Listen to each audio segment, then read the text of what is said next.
Isaías 10. Los opresores del pueblo. Hay de los que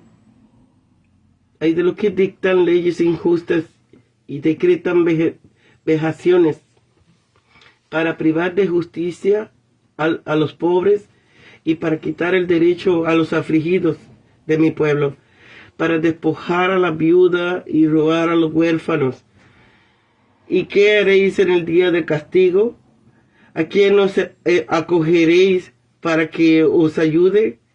Cuando venga de lejos el asolamiento, ¿en dónde dejaréis vuestra gloria? Solo les queda inclinarse entre los presos y caer entre los muertos. Ni con todo eso ha cesado su furor, sino que todavía su mano está extendida. Asiria, instrumento y justicia de Dios. Oh Asiria, báculo de mi furor, en cuyas manos he puesto la vara de mi ira.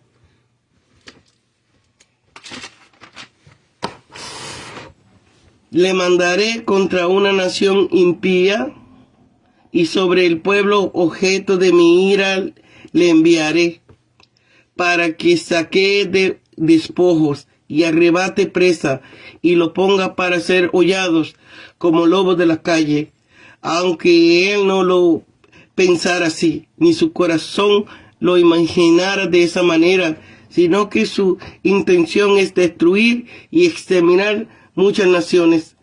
Porque él dice, mis príncipes no son todos reyes, no es Calno como Carmesí, Carquemis, Amat como Arfat y Samaria como Damasco. ¿Cómo se apoderó mi mano de los reinos de los ídolos, siendo sus imágenes más que las de Jerusalén y de Samaria? ¿Cómo hice a Samaria y a sus ídolos? ¿No haré también así a Jerusalén y a sus imágenes? Pero acontecerá que después que el Señor haya acabado toda su obra en el monte de Sión y en Jerusalén, dirá, yo castigaré el fruto de la soberbia del corazón del rey de Asiria y la altivez de sus ojos, porque dijo, con el poder de mi mano lo he hecho, y con mi sabiduría, porque soy inteligente, borré las fronteras de los pueblos y saqué sus tesoros, y derribé potente a los que estaban sentados en su trono, y mi mano tomó las riquezas de los pueblos, como quien toma un nido, y como se recogen los huevos abandonados, así me apoderé yo de toda la tierra, y no hubo quien moviese un ala, ni abriese su boca, y graznase. Se jactará el hacha frente al que con ella corta, se ensorbecerá la sierra contra el que la mueve, como si la vara moviese al que la levantara, como si levantase el bastón al que no es leño.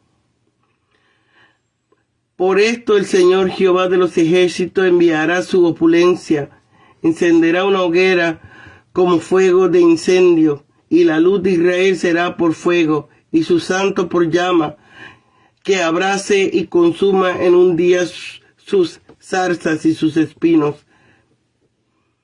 La gloria de su bosque, de su campo fértil, la consumirá totalmente, en alma y cuerpo, y vendrá a ser como enfermo que languidece, y los árboles que queden en su bosque serán tan pocos que un niño los podrá contar. Acontecerá en aquel tiempo que los que han quedado de Israel y los que han quedado de la casa de Jacob nunca más se apoyarán en el que los hirió, sino que se apoyarán con firmeza en Jehová, el Santo de Israel.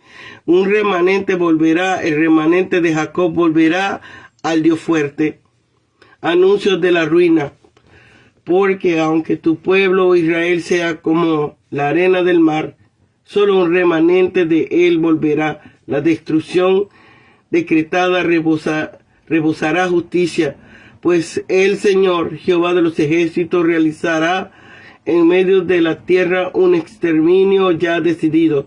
Por tanto, el Señor, Jehová de los ejércitos, dice así: pueblo mío, morador de Sión, no temas de Asiria, aunque con vara te herirá y contra ti alzará su palo a la manera de Egipto. Pues de aquí a muy poco se consumará mi furor, y mi enojo los destruirá, y levantará Jehová de los ejércitos un azote contra él, como en la matanza de Midian, en la peña de Oreb, y alzará su vara sobre el mar, como lo hizo en Egipto. Acontecerá en aquel tiempo que su carga será quitada de su hombro, y su yugo de tu cerviz, y el yugo se pudrirá a causa de tu gordura.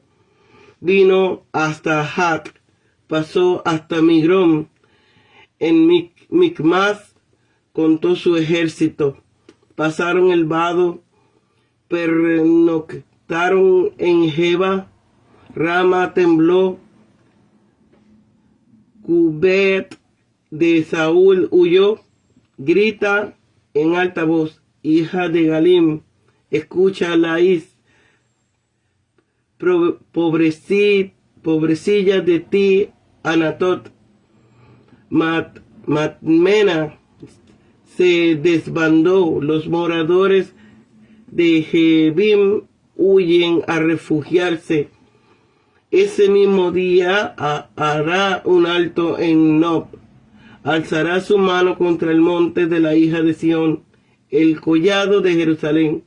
He aquí que el Señor Jehová de los ejércitos desgajará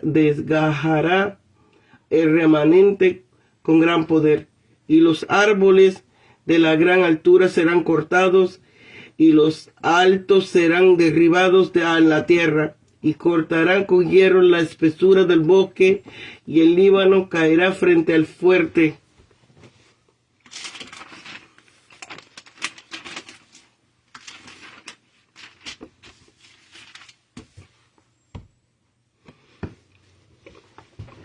Decretan vejaciones, acusación grave de los magistrados que pervientan la justicia y el derecho, con vista a enriquecerse a sí mismo mediante la opresión de los débiles, quienes no tienen quien los proteja.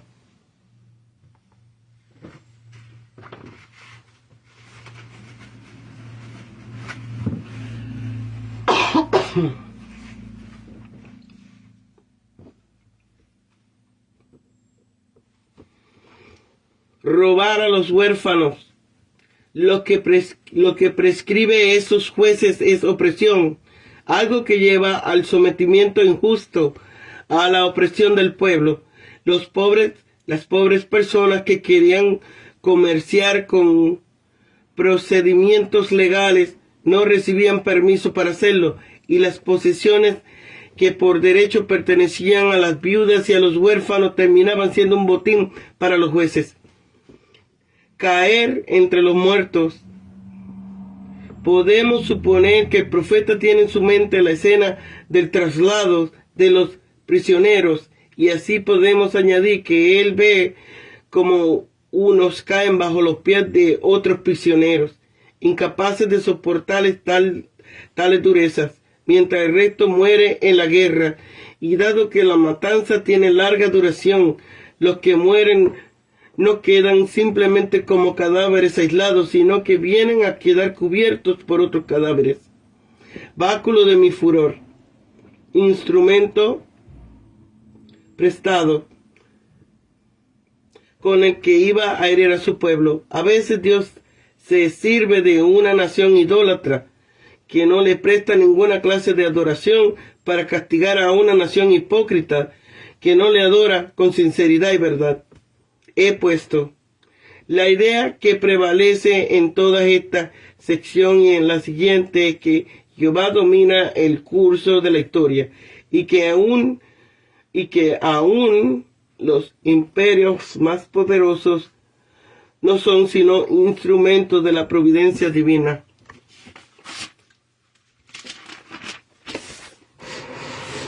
Contra una nación impía. La destrucción del reino de Israel a manos de Salmanasar, rey de Asiria, fue predicha en el capítulo anterior y ocurrió en el 6º año de reinado de Ezequías. Fue total y definitiva, cabeza y cola fueron cortadas. El correctivo que el reino de Judá había de sufrir de manos de Sennacherib, también rey de Asiria, no es narrada en el capítulo presente. La predicción se cumplió el año 14 del reinado de Ezequías. Acabó en confusión para los asirios y en gran ánimo para Ezequías y a su pueblo en su conversión a Dios. Calno, el rey de Asiria, pregunta con todo orgullo si alguna de las ciudades citadas ha sido más capaz que otras para ofrecerle resistencia. Ídolos. El rey de Asiria llamaba a los dioses de las naciones con el simple nombre de ídolos, aunque el profeta no quiere hacer que ese rey hable desde su propio punto de vista israelita. En esa línea, el gran pecado del rey de Asiria consistía en la forma en que hablaba, pues al no retroceder, al no reconocer más dioses que sus propias deidades nacionales, Asiria, él colocaba a Jehová entre los ídolos de las naciones, y que ha de ser observarse de un modo particular. Le situaba en el mismo nivel que a los otros ídolos cuyas idolatrías había sido introducida en Samaria y Jerusalén. Ciertamente los adoradores de Jehová podían tener el consuelo de saber que tal blasfemia contra el Dios viviente no quedaría sin ser vengada. Por el contrario, para los adoradores de los ídolos, estas palabras contenían una lección penosa, pues sus ídolos realmente solo merecían el desprecio que debía sobrevenir sobre ellos.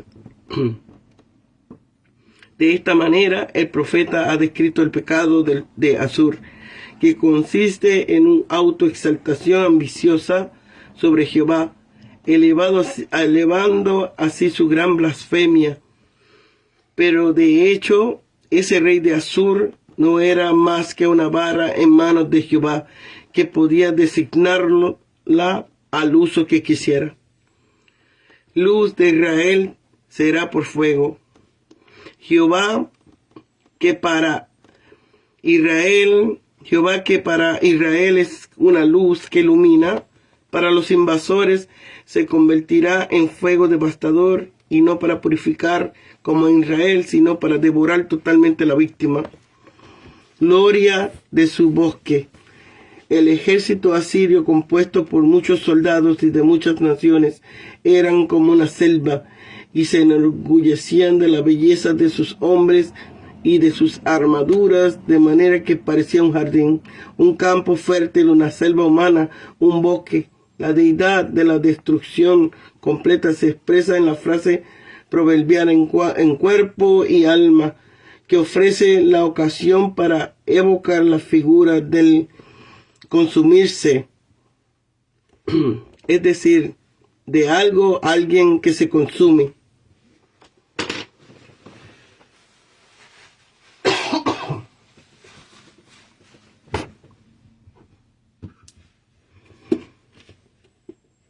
El que lo hirió, a saber, el rey asirio, mientras confiaba en él, los israelitas reciben golpes, porque Jehová hizo que Israel padeciera bajo su vara. Pero desde ahora en adelante los israelitas santificarán el Santo de Israel, poniendo en él su confianza y no en los hombres, y lo harán de forma pura y verdadera, no con engaños y hipocresías. Entonces se cumplirá la promesa contenida en el bosque Sher Yashub. Un resto volverá tras el cumplimiento del castigo que en ese nombre se contenía. Remanente. Esta idea de un remanente salvado es algo esencial en la teología de la historia de Isaías, recibido del profeta anterior, que aplica la aparente contradicción entre la exigencia de la justicia y la misericordia divina. De un lado, Dios había prometido proteger a su pueblo y hacerle partícipe de la esperanza mesiánica, y de otro, la conducta infiel de este pueblo para con Jehová exigía la intervención justiciera de Dios. Como solución no quedaba sino que un remanente fiel sobreviviera a la catástrofe histórica del pueblo israelita, del que había de surgir la nueva generación, que sería testigo y participante de la gran manifestación de los tiempos mesiánicos como culminación de la obra de Dios en la elección de Israel. Dios fuerte designa a Jehová en cuanto dotado de fuerza y poder excepcional y sobrehumano. Y en este caso, la frase tendría el sentido de invitar a esperar confiadamente en el Señor, al que se volverán los corazones como único refugio después de la catástrofe. Sería equivalente al Dios de los ejércitos, que era la locución común para expresar el poder omnipotente del Dios protector de Israel a través de su historia. No temas, a pesar de su apariencia, la intención del profeta en este discurso esotérico no es la amenazar y aterrorizar, sino consolar y animar. Él se vuelve, por tanto, aquella porción de la nación que necesita y es susceptible de consuelo, partiendo del elemento de consuelo contenido en lo que había sido ya predicho a fin de que ellos puedan ser consolados. Vara. Dado que Asur elevó la vara contra Israel al modo de los egipcios, siguiendo el modelo de la cautividad de los egipcios, Jehová le elevaría contra Asur al modo de Egipto, destruyendo a los asirios.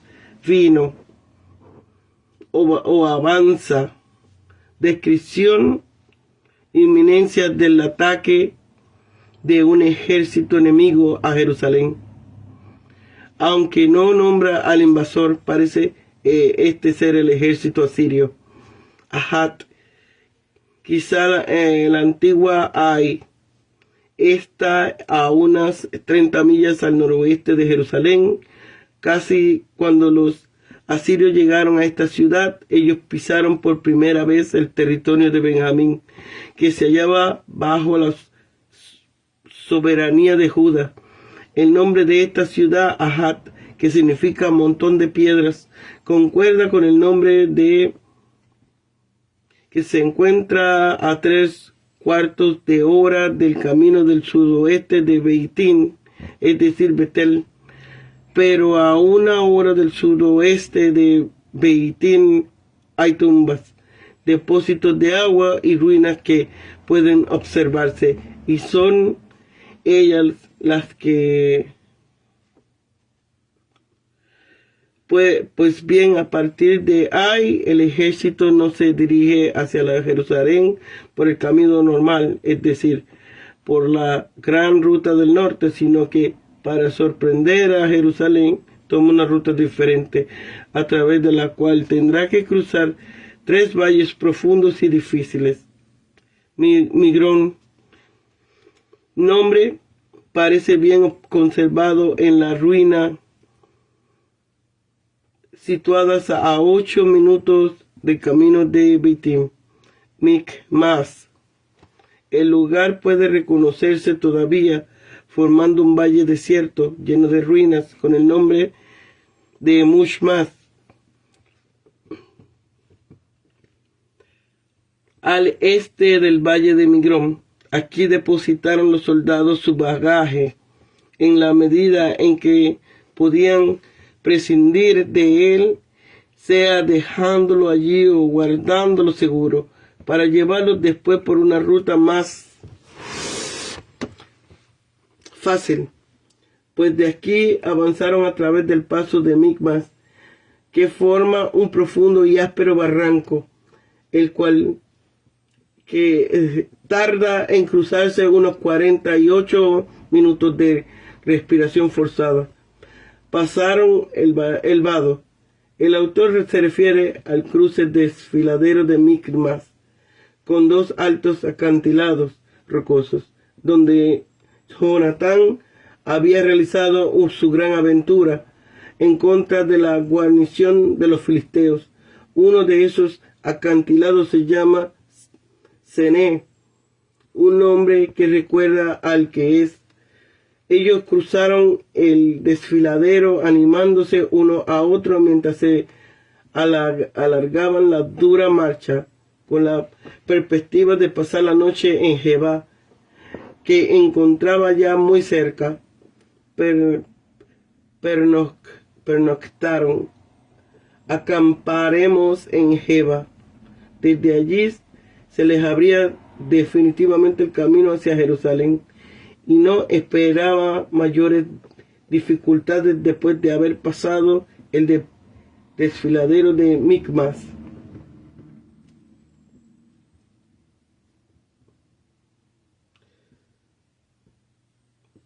El Líbano caerá frente al fuerte, el gran imperio asirio, comparable a la majestad y grandeza de un bosque de cedros del Líbano, caerá irremediablemente en el fuerte de Israel.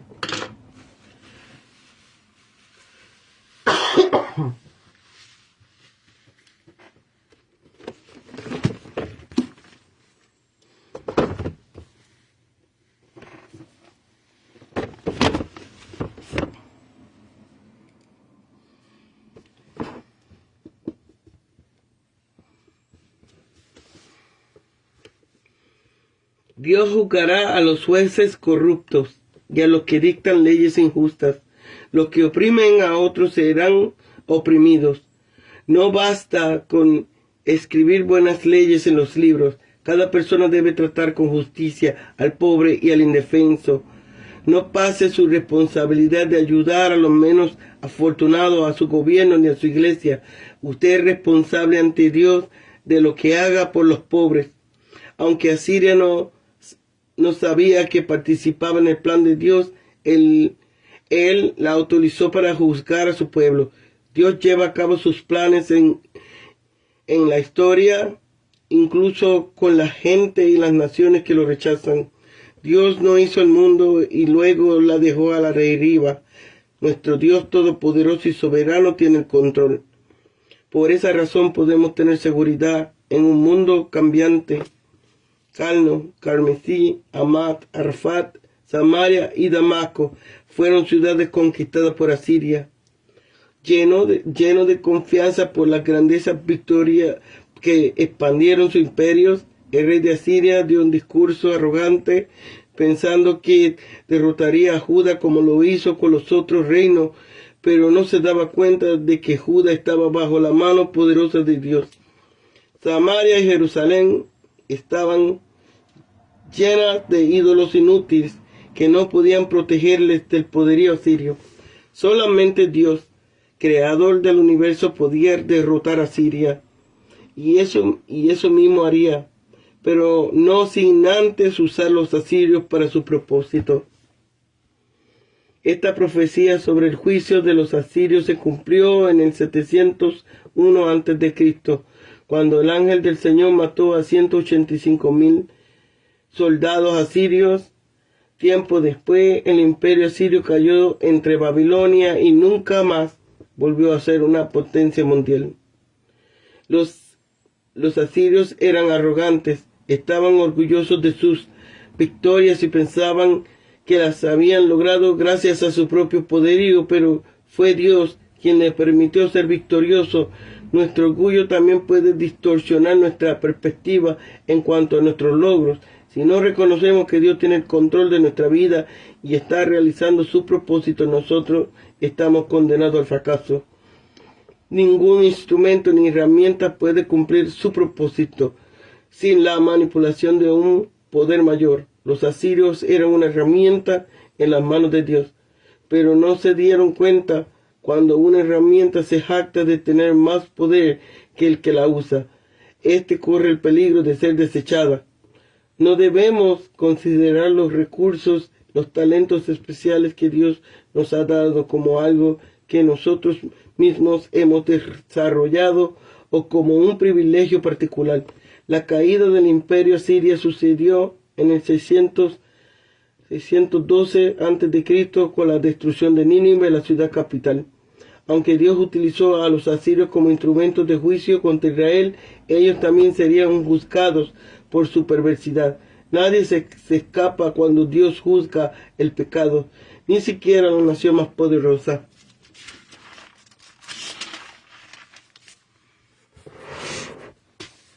Cuando el ejército asirio fue destruido, un pequeño grupo del pueblo de Dios dejaría de depender de Asiria y comenzaría a confiar en Dios.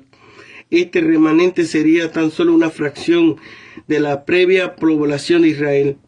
Acerca a los que permanecieron fieles a Dios a pesar de los horrores de la invasión, se les llama el remanente.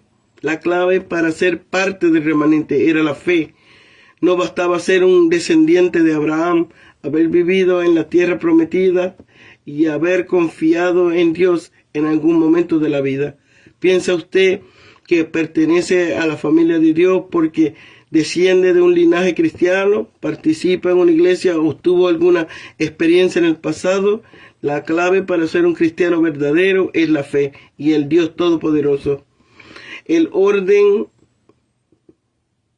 en que se nombraron estas ciudades nos da una idea de la ruta de los asirios, que los asirios tomarían para su invasión de Judá en el 701 a.C.